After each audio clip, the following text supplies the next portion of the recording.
Hello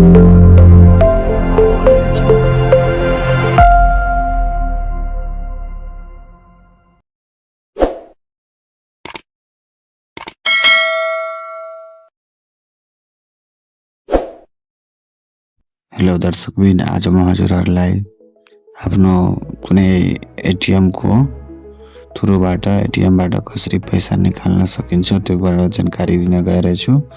त्यही भएर सबैभन्दा एटीएममा आफ्नो कार्ड छिराउनु होला। अगाडिपट्टि त्यो सिम जस्तो धर्कालाई राखेर छिराउनु होला।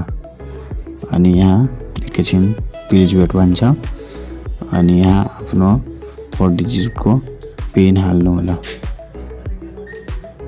मैले हाले अनि प्लिज वेट भनेर आउँछ अनि यहाँ विड्रॉवल यहाँ सिलेक्ट गर्ने 2 नम्बरको अप्सन सेभिङ करेन्ट दुवै यहाँ जोसुकै सिलेक्ट गर्न सक्नुहुन्छ।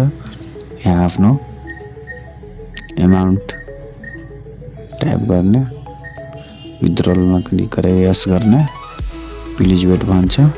ट्रान्ज्याक्सन बिङ प्रोसेस अनि एकैछिनमा भन्छ प्लिज टेक योर कार्ड लिइहाल्ने अनि तलबाट तपाईँ पैसा निस्किन्छ। हेर्न सक्नुहुन्छ मेरो पैसा निस्किहालेछ।